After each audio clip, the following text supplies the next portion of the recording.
Hello, brilliant people! This is Trevor Bergaza, and welcome to Trevor Talks. In today's video, I just want to share this idea to all of you since this morning, while I'm watching some videos on TikTok, I encountered this video that really motivates me to go further. I don't know if you can still relate, but do you still remember the time when you're like starting to make your own dream? You're just starting to make your own or main first move just for you to get your dream job, for example. Naalala ko siya nung nagsimula pa lang akong apply kasi nung nagtapos ako nung 2015, never talaga akong nabakante. God is so good to me kasi hindi niya ako pinabayaan talaga. Right after that moment, I got a job immediately as a college instructor, private school. Maliit yung sahod, pero hindi ako nabakante, nakapagtrabaho agad ako. That was 9 years ago, nung nagtapos ako ng kolehiyo.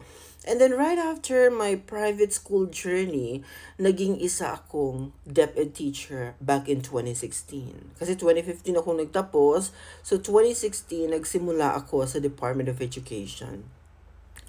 Umangat yung sahod ko, ganon. Ang ganda, no? Tapos, noong 2022, doon din nagsimula ang aking journey bilang isang foreign teacher dito sa Taiwan. So, if I'm going to track back to that moment, ang ganda nung ginawa ni Lord sa akin. Napakaganda talaga, hindi ko ma-imagine. Kaya, sa araw nito, sabi ko sa sarili ko, I really need to, appreciate everything at saka ilalove ko talaga yung work na meron ako ngayon. Kasi, ang daming taong naghahanap ng work. May nakita kasi akong video this morning na nag-post ang isang content creator, tapos binidyohan niya yung mga teacher applicant.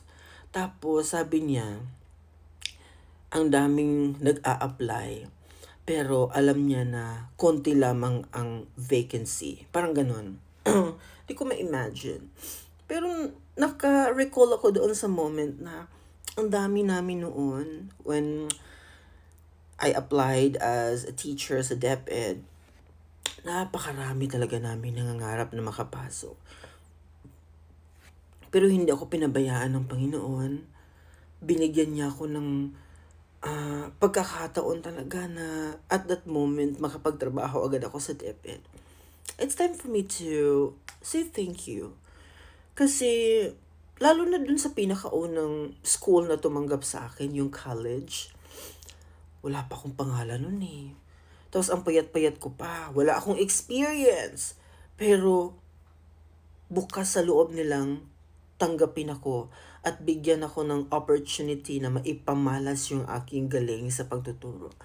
Salamat, and alam ko na si Lord ang may gawa ng lahat ng to. Naging parang naging emotional lang ako kung gaano ka bait ni Lord or kagaling ni Lord sa buhay ko for giving me all of this, na yung transition ng aking journey as a teacher, sobrang ganda. And I'm still looking for more things that will happen to my life as a teacher.